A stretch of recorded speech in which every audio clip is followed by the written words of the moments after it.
बेटा, मैं तुम्हारी माँ हूँ, कोई नौकरानी नहीं।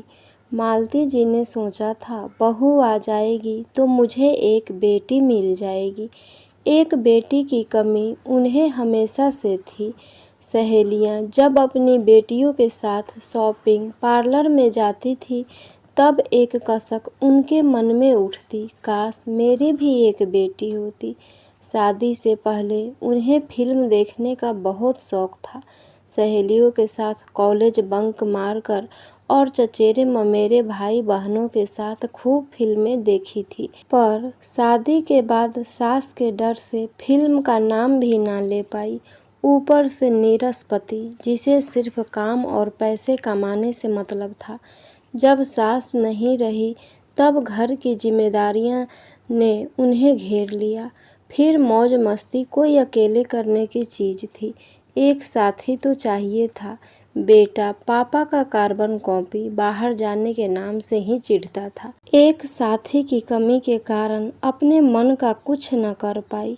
उनके पति टूर में व्यस्त रहे और बेटा पढ़ाई में। अब वो सोच रही थी बहू आएगी तो उसके साथ अपने शौक पूरे किया करूँगी। बड़े अरमानों के साथ उन्होंने बहू सुमन का स्वागत किया। सुमन अपने माता पिता की इकलौती बेटी थी। खूबसूरत पोस्ट ग्रेजुएट कुसुम ने पढ़ाई के अलावा कभी कोई काम नहीं किया था, ऐसा उसकी माँ ने शादी से पहले ही कह दिया था। मालती जी ने भी कहा, अरे भाई, शादी से पहले कौन सी लड़की घर के कार्यों में निपुण होती है। हमने भी शादी के बाद ही धीरे धीरे सब सीखा था। सुमन भी सीख जाएगी। शादी के अगले दिन मालती जी नाश्ता लगा रही थी कि सुमन ने कहा, मुझे पीएचडी करनी है। घर वाले सुनकर बहुत खुश हुए। मालती जी ने कहा, हाँ बेटा, तुझे जो भी करना है कर। कहीं न कहीं खुद शादी के बाद कुछ ना करने की कसक उनके मन में भी थी। इसलिए बहू पढ़ाई करेगी सुनकर खुश हो गई।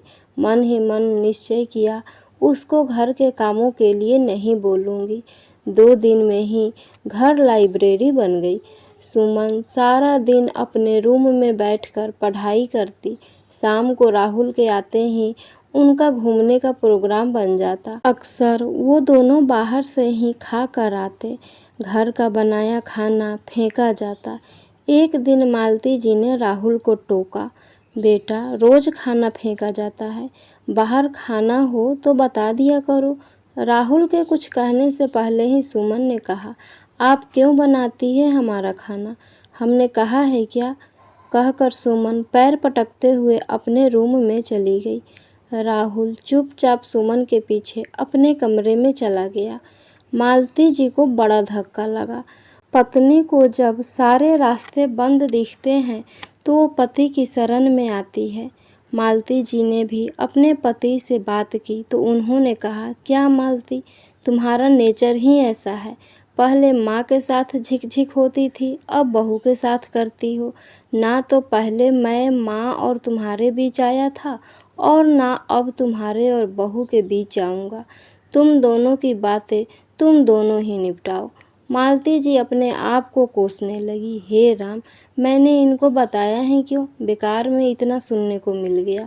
जब इस आदमी ने 30 साल पहले मेरे सम्मान के लिए कुछ नहीं कहा तो अब क्या बोलेगा। बेटे का रंग तो देख ही चुकी थी, उससे तो कोई उम्मीद ही ना थी। अब मालती जी ने बहू को कुछ कहना बोलना छोड़ दिया। सुमन ने नेट का एग्ज़ाम क्वालिफाइड कर लिया। अब तो वो और भी व्यस्त हो गई थी। लंच में खाना बनाकर वह अपनी प्लेट लेकर अपने रूम में चली जाती। रात को तो ज़्यादातर बेटा बहू बाहर से ही खाकर लौटते। जिस दिन घर में खाने का मन होता, बेटा कहता, माँ, हमारे लिए भी खाना बना लेना।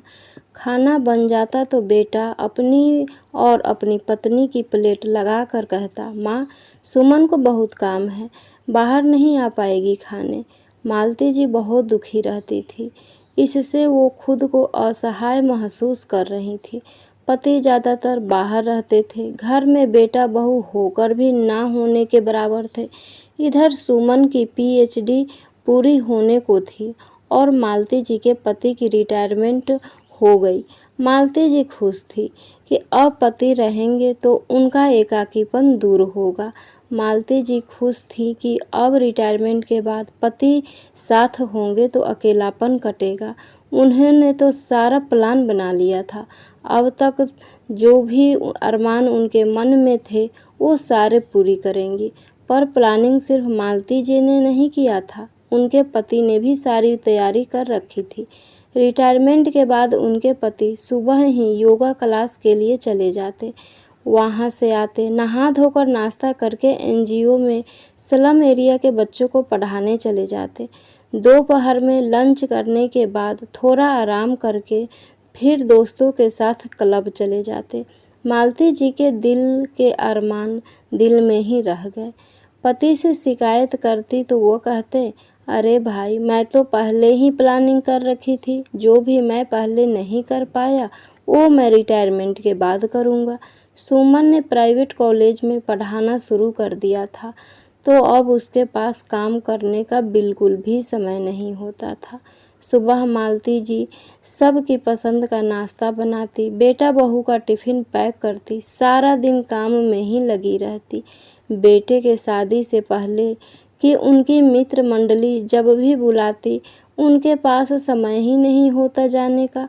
किटी पार्टी तो दूर की बात, दोस्तों के जन्मदिन और एनिवर्सरी में जाना भी दूभर हो गया था। एक दिन रहा नहीं गया तो बेटे से बोली, सुमन से कहा करो मेरी थोड़ी मदद कर दिया करे। बेटा बोला, माँ आप पहले तो सारा काम करती थी, अब तो आपको किसी की मदद की ज़रूरत ही नहीं हुई। आप उसे अपनी बेटी मानोगी तो कोई प्रॉब्लम नहीं होगी। बहू काम न करे तो लोगों को प्रॉब्लम होने लगती है। पहले 3 लोगों का खाना बनाती थी, अब 4 का बनाती हैं। ऐसी क्या आफत आ गई? सुमन तो बेचारी करना चाहती है, वो वर्किंग है, पैसे कमाती है, टाइम ही नहीं मिलता उसे। आप उसकी प्रॉब्लम भी तो समझिए। मालती जी के कानों में एक एक शब्द हथौड़े की तरह पड़ रहे थे। सही कहा बेटे ने, वो वर्किंग तो नहीं है, बाहर जाकर पैसे कमा कर नहीं ला सकती, पर कौन कहे कि बेटा तेरी बीवी की सैलरी तो उसके लिपस्टिक बिंदी में ही खर्च हो जाती है। जॉब वो पैसे की कमी की वजह से तो नहीं करती। क्या करूँ, शुरू से सारे काम अकेले करती आई हूँ।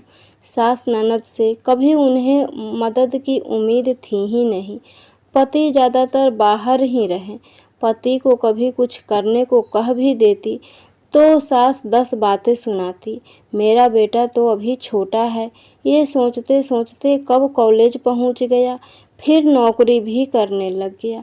अपनी ममता से वशीभूत होकर बेटे को कभी भी हाथ बटाने के लिए नहीं कहा। अब सोचती हैं, अगर बेटी होती तो क्या उससे भी सहायता के लिए नहीं कहती?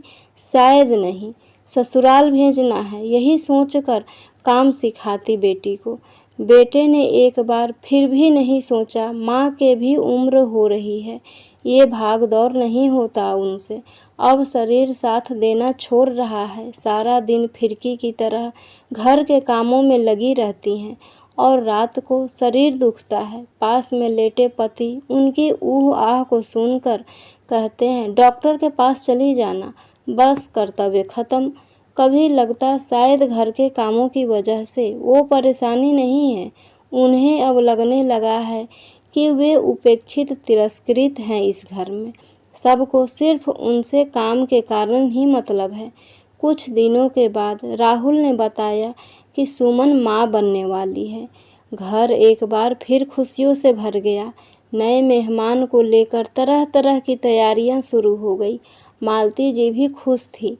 एक तो उनका प्रमोशन होने वाला था, वो दादी बनने वाली थी, और कहीं न कहीं ये आस भी थी कि शायद माँ बनने के बाद सुमन जिम्मेदार हो जाए। सुमन माँ बनने वाली थी, सारे घर वाले उसकी तीमारदारी में लग गए। मालती जी ने भी उसकी सेवा टहल में कोई कसर ना छोड़ी। मन में अपने गर्भावस्था के दिन याद आ जाते, कैसे 9 महीने सास ननद ने काम करवाया था। नॉर्मल डिलीवरी के सपने दिखाकर चक्की भी ले आई थी। रोज दलिया उनसे पिसवाती। सिल बट्टे का इस्तेमाल तो पहले से ही किया जाता था। 5वें महीने के बाद कितनी तकलीफ होती थी, पर कोई कहाँ उनकी सुनने वाला था। काम वाली छुड़वा दी गई। झाड़ू पोछा करने से डिलीवरी के समय दर्द कम होगा, वो अलग बात है कि फिर जब तक सास जीवित रही सफाई का काम उन्हीं को करना पड़ा। जो भी हो, इतना काम करने पर भी बच्चे ने नाड़ गले में फंसा ली थी, इसलिए ऑपरेशन करवाना पड़ा। गर्भावस्था में एक औरत शायद सबसे ज़्यादा पति और परिवार वालों की प्रेम और देखभाल की आकांक्षी रहती है, वो भी उन्हें नहीं मिला। 2 बच्चों से चहकता घर कितना अच्छा लगता है, पर पहले गर्भ के अनुभव इतने कटु रहे कि दोबारा उन्होंने हिम्मत ही नहीं की। सुमन चाहे कुछ भी करे, वो सुमन के गर्भावस्था को उसके सुखद अनुभव में रखना चाहती थी। नियति के खेल भी निराले। मालती जी के 91वें जन्म दिवस पर सुमन ने पुत्र को जन्म दिया। अब मालती जी के काम और भी बढ़ गए। रात को बच्चा जब भी रोता तब बेटा बहू उन्हीं को बुला कर लाता। हमेशा यही बहाने बनाता कि नेहा को बच्चा संभालना नहीं आता।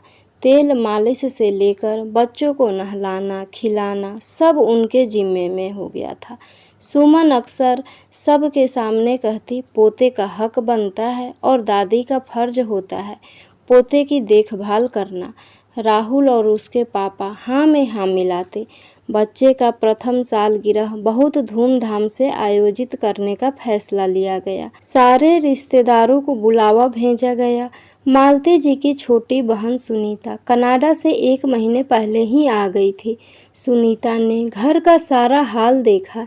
ये क्या, आप सारा दिन काम करती रहती हो, सुमन को थोड़ी तो आपकी मदद करनी चाहिए। आखिर अब उसकी शादी को 5 साल हो गए, बच्चा भी तो हो गया, उसे भी तो जिम्मेदारी लेनी चाहिए। मौका लगते ही सुनीता ने पूछा। मालती जी नहीं चाहती थी कि घर की बात बाहर फैले, तो उन्होंने कहा वो बेचारी कर नहीं पाती, उसे नहीं आता, पर कोशिश तो करनी चाहिए। वो तो कोशिश भी नहीं करती, आप जब तक करती रहेगी वो ऐसे ही करेगी। आप जिम्मेदारियां दीजिए उसे, सुनीता ने कहा। मालती जी अब अपने आप को रोक ना पाई और सारा किस्सा सुनीता को सुना कर बोली, बहन तू ही अपने जीजा जी से बात कर, वो तो मेरी सुनते ही नहीं। सुनीता बोली, दीदी अपने हक की लड़ाई तुम्हें खुद ही लड़नी पड़ेगी। बहन ने मालती जी के कानों में कुछ फुसफुसाया। सुनकर मालती जी के मन में थोड़े से निश्चिंतता आई। जन्मदिन की पार्टी में अब सिर्फ 1 हफ्ता बचा था। मालती जी अपने लिए अभी तक कुछ खरीद नहीं पाई थी। रोज सुमन और राहुल शॉपिंग करने निकल जाते। मालती जी जब भी जाने को कहती, बच्चा कौन संभालेगा, यह एक प्रश्न सामने आ जाता। सुनीता ने कहा, राहुल आज संडे है, तुम सुमन और जीजाजी तीनों घर पर रहो, आज मैं और दीदी शॉपिंग जाएंगे। दीदी ने पार्टी के लिए कुछ नहीं खरीदा। राहुल ने कहा, मुझे पार्टी की तैयारी के लिए बाहर जाना है, सुमन भी साथ जाएगी। डेकोरेशन का आज ही फाइनल करना है, वो नहीं जाएगी तो कैसे होगा। सुमन मम्मी के लिए ले आएगी कपड़े। सुनीता ने मालती जी को इशारा किया। मालती जी ने कहा, राहुल तुम तो रहने दो बेटा, मेरे कपड़े मैं खुद ही लेकर आऊँगी। रही बात तुम लोगों को जाना है तो बेटी को साथ ले जाओ, अब वो 1 साल का होने वाला है, साथ ले जा सकते हो। राहुल और सुमन एक दूसरे का मुंह देखने लगे। बहुत तरह से कोशिश की गई कि मालती जी राजी हो जाए घर पर रुकने के लिए, पर मालती जी नहीं मानी। दोनों बहनें साथ शॉपिंग पर चली गई। जन्मदिन का बहुत ही भव्य आयोजन किया गया था। पति, बेटे और बहू को याद भी नहीं था कि आज मालती जी का भी जन्मदिन है। मालती जी कभी बहुत अच्छा गाना गाती थी, तो उनके भाई और भाभी सब गाने की फरमाइश की। मालती जी ने भी पोते को गोद में लेकर गाना गाया, नाम करेगा रोशन जग में मेरा राज दुलारा। बिना रियाज के भी मालती जी ने बहुत ही सुर में गाना गाया। सभी तालियां बजाकर उनका उत्साह वर्धन करने लगे। अब केक काटने की बारी आई। टेबल पर 2 केक देखकर सभी आश्चर्यचकित हो गए। राहुल ने फटाफट से प्लानर को फ़ोन किया। गलती से 2 केक आ गए हैं। सुनीता सबको बताया कि आज मालती जी का भी जन्मदिन है, इसलिए मैंने मंगवाया है। राहुल अपमान से भर गया। उसे सुमन और मालती जी के पति को लग रहा था कि उन्हें अपमानित करने के लिए ही सुनीता बिना बताए केक ले आई थी। केक काटने के बाद मालती जी ने भरी सभा में कहा, आज मैं 60 साल की हो गई। गवर्नमेंट रूल के हिसाब से आज से मेरी रिटायर्ड लाइफ शुरू। सब हंसने लगे। अगले दिन सुबह मालती जी रोज की तरह 5 बजे सोकर उठी। नित्य कर्म से निवृत्त होकर अपने स्पोर्ट्स शूज पहने उनके पति, जो कि योगा क्लास में जाने के लिए तैयार हो रहे थे, पूछा, तुम कहाँ जा रही हो? मालती जी ने कहा, वॉक के लिए। किसके साथ जा रही हो? क्यों, साथ की क्या ज़रूरत है? फिर नाश्ता, राहुल सुमन का टिफ़िन, बेटू का बेबी फूड और मेरा जूस कब बनाओगी? राहुल, नेहा का टिफ़िन बनाना मेरी जिम्मेदारी नहीं है। बेटू की जिम्मेदारी उसके माता पिता की है। और जूस आप खुद से बनाना, नहीं तो जूस कॉर्नर से पी कर आना। मैंने कल ही कहा था, रिटायरमेंट डेज शुरुआत, कहकर वह वॉक पर चली गई। जब वो घर वापस आई तो देखा घर छोटा मोटा अखाड़ा बन चुका था। बेटू भूख के कारण रो रहा था। सुमन ब्रेड सेकने की भरपूर कोशिश कर रही थी। राहुल जले हुए टोस्ट में मक्खन लगा रहा था। मालती जी के पति रोते हुए पोते के डायपर चेंज करने की कोशिश कर रहे थे। मालती जी को देखकर सबकी जान में जान आई कि बाकी काम अब वो करेंगी, पर ये क्या, वो तो सीधे वॉशरूम में नहाने चली गई। फिर आकर पूजा रूम में अब राहुल से नहीं रहा गया। उसने कहा, माँ ये क्या है? आज तो लगता है हम दोनों ही ऑफिस नहीं जा पाएंगे। आपको ये क्या हो गया है? अब मैं 60 साल की हो गई हूँ बेटा। जैसे तेरे पापा की रिटायरमेंट हुई थी, अब मेरी भी रिटायर्ड लाइफ शुरू। माँ क्या बकवास कर रही हो? घर के कामों में कोई रिटायरमेंट थोड़ी ना होती है। राहुल, घर के काम ना तो लोगों को दिखते हैं और ना सैलरी मिलती है, ना तो इन कामों का कोई मूल्य घर वाले देते हैं और ना तो रिटायरमेंट होती है। परंतु अगर गृहिणी बीमार पड़ गई या उसे कहीं जाना पड़ा तो पूरे घर वाले परेशान हो जाते हैं। इतना सा काम जिसका कोई मूल्य तुम लोगों की नज़रों में नहीं है, उन्हीं को करने में तुम लोगों की जान निकल जाती है। मौके की नज़ाकत समझकर राहुल की आवाज़ में नरमी आ चुकी थी। उसने कहा, माँ मैं आपको पहले भी कहा था, सुमन जॉब करती है, आप तो घर में रहती थी, इसलिए घर के कामों में परफेक्ट है। मालती जी ने कहा, बेटा बात सिर्फ सुमन की नहीं है, तुम सब भी अपनी जिम्मेदारी से भागते हो। और रही बात जॉब करने की, तो आज से 35 साल पहले मेरे माता पिता ने भी मुझे स्नातक के साथ बीएड करवाया था। मेरे भी मन में अरमान थे कि मैं नौकरी करती, परंतु मेरा साथ ना तो तुम्हारे पिता ने दिया और ना तो तुम्हारे दादी दादा बुआ ने। मैं तो स्वयं चाहती हूँ कि मेरी बहू के सपने अधूरे ना रहें, परंतु तुम लोगों को अपनी जिम्मेदारियाँ भी समझनी चाहिए। सुमन, तुम सच सच बताना, तुम्हारे साथ पढ़ने वाली या नौकरी करने वाली कितनी लड़कियों की सास ने उनको इतना सपोर्ट किया? सुमन सोचने लगी, उसकी प्रिय सहेली रीचा, जिसकी आंखें अधिकतर दिन में सुबह सुर्ख लाल रहती, उसके नाखूनों में रोज ड्रेस के साथ मैचिंग नेल पेंट लगा होता है और रीचा सुबह आकर नाखूनों के पोरों में से खुरच कर सूखा आटा निकालती है। उसे शाम को घर आने की जल्दी नहीं होती जब तक राहुल पिक करने नहीं आता। वो कॉलेज में बैठी उसका इंतज़ार करती रहती है, क्योंकि उसे पता होता है कि बेटू की परवरिश में कोई कमी नहीं है।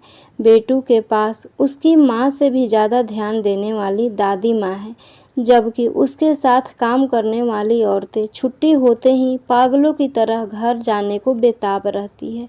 उन्हें पहले डे केयर से बच्चों को लाना पड़ता है, फिर घर के बाकी काम करने पड़ते हैं।